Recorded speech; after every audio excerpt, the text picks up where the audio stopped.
ডুমুরিয়া উপজেলা কল্যাণ সমিতির উদ্যোগে আলোচনা, দোয়া ও ইফতার মাহফিলের অনুষ্ঠিত। আপনারা দেখবেন আমাদের নিজস্ব প্রতিবেদক আব্দুল আলিমের পাঠানো ভিডিও তথ্যচিত্রে বিস্তারিত। খুলনার ডুমুরিয়া উপজেলা কল্যাণ সমিতির উদ্যোগে পবিত্র রমজানের তাৎপর্য আলোচনা, দোয়া ও ইফতার মাহফিলের আয়োজন করা হয়।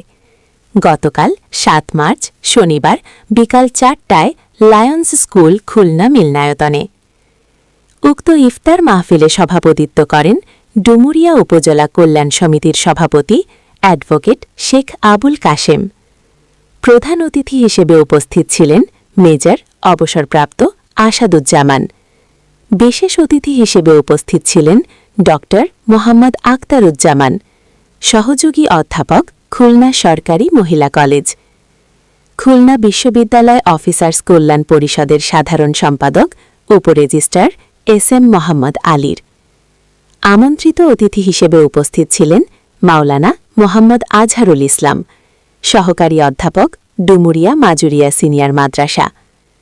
অনুষ্ঠান সঞ্চালনায় ছিলেন সর্দার লিয়াকত আলী, যুগ্ম সাধারণ সম্পাদক।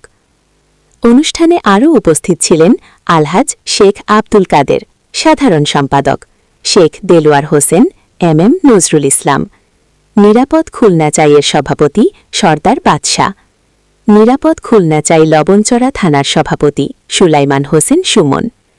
নিরাপদ খুলনা চাই সামাজিক সংগঠনের প্রচার সম্পাদক সাংবাদিক আব্দুল আলিম, মনিরা বেগম, সুমাইয়া খাতুন, মুসলিমা খাতুন, মোহাম্মদ আনোয়ারুল ইসলাম, আবুল কাশেম, ওয়াহিবুজ্জামান মাসুম সহ আরও অনেকে।